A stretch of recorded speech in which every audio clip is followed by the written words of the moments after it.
Hello, guys. Welcome back to my channel. I'm your host, Chris Davis, and today we are going to do a Dragon Ball Super Chapter 92 review titled New Androids. I really don't like covering the Dragon Ball Super superhero manga version of the movie, mainly because I know exactly what's going to happen. The movie's been out for a while.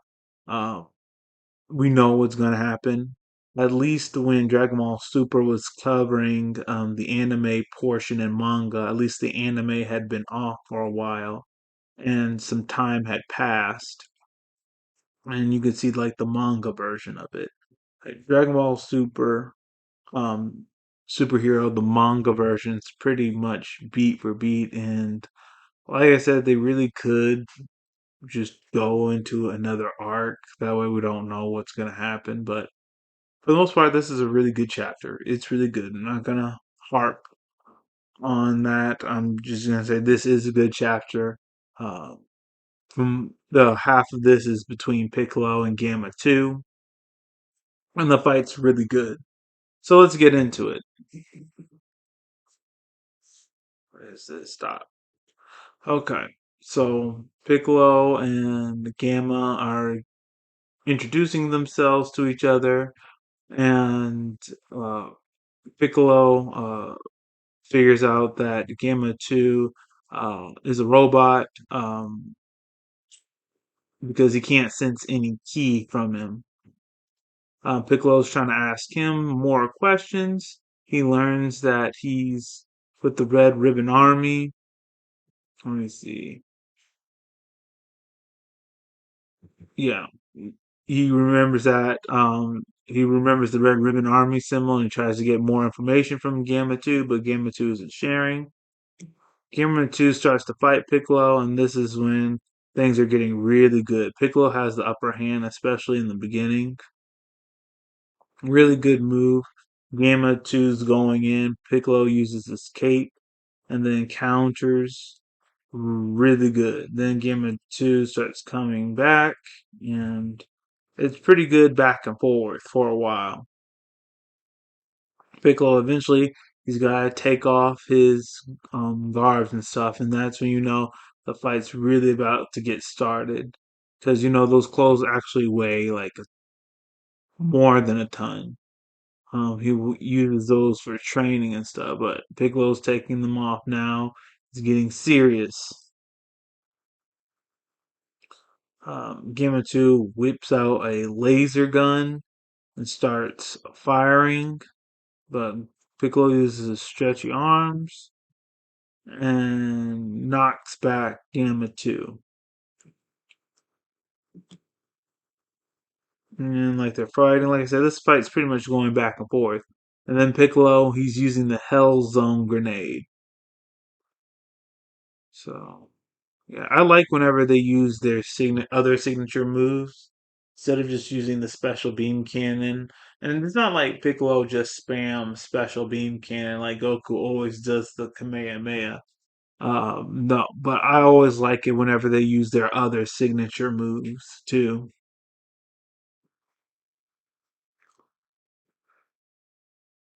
So Gamma 2 shoots a laser at Piccolo. He goes off thinking that he's won, but Piccolo is still alive. And Piccolo follows Gamma 2 to see where he's headed. And he finds the Red Ribbon Army base. Piccolo infiltrates and he's eavesdropping on the Red Ribbon Army's plan. He learns that there's another Gamma, Gamma number one, and he learns that the Red Ribbon Army is back and that Dr. Hedo is helping them create Cell Max, and this freaks Piccolo out because he remembers the old Cell, and the old Cell was frighteningly powerful. He had the cells of like every one of the Z fighters. He could use all their abilities. He had all their combat instincts. Cell was a formidable opponent, and yeah, Piccolo has a right to be freaked out about Cell. and I think this is Magenta. He's getting angry that it's taking Dr. Hedo too long to create Cell Max, but Hedo says that Cell Max isn't ready. If you want him to be perfect, no pun intended, then he's going to take time. His physical body's kind of is complete, but not his mental. His brain's not complete. Basically, if they release him now, they're not going to have any control over Cell Max. So Piccolo tries to call Bulma, says there's an urgent situation. Get a hold of Goku and Vegeta and tell them to come back to Earth. She's trying to look for the communicator that Whis gave her so she can contact Goku and Vegeta because they're always on Beerus's planet training these days. Um, Piccolo goes to Korn's tower to get some sensu beans, but all they have is two left. And Bulma Piccolo is following up to see if Bulma had contacted them, but she says she can't find the device anywhere. And then, okay, she finds it. That pet dinosaur has it. Then we're cut to Goku. We're cut to Beerus's planet, and there, Goku and Broly are fighting. So this is kind of what gives me hope for this manga arc. If they go into more detail about Goku, Vegeta, and Broly training together, like if we get more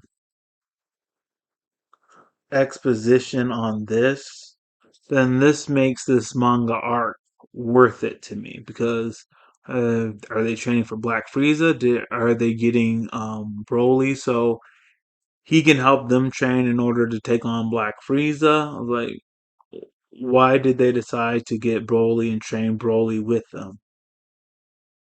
So if we get more exposition in that into the next chapter, that's going to be really good.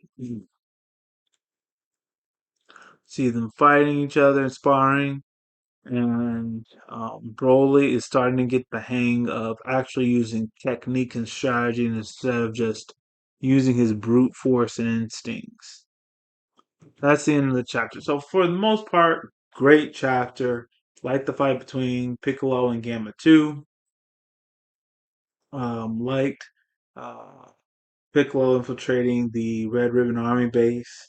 I hope in the next chapter we get more explanations for why Goku and Vegeta brought Broly to Beerus's planet and why they brought Broly to Beerus's planet. What's the goal here? Is it to defeat Black Frieza? Um, are they just trying to help Broly get stronger? Like, what is it? So, overall, great chapter.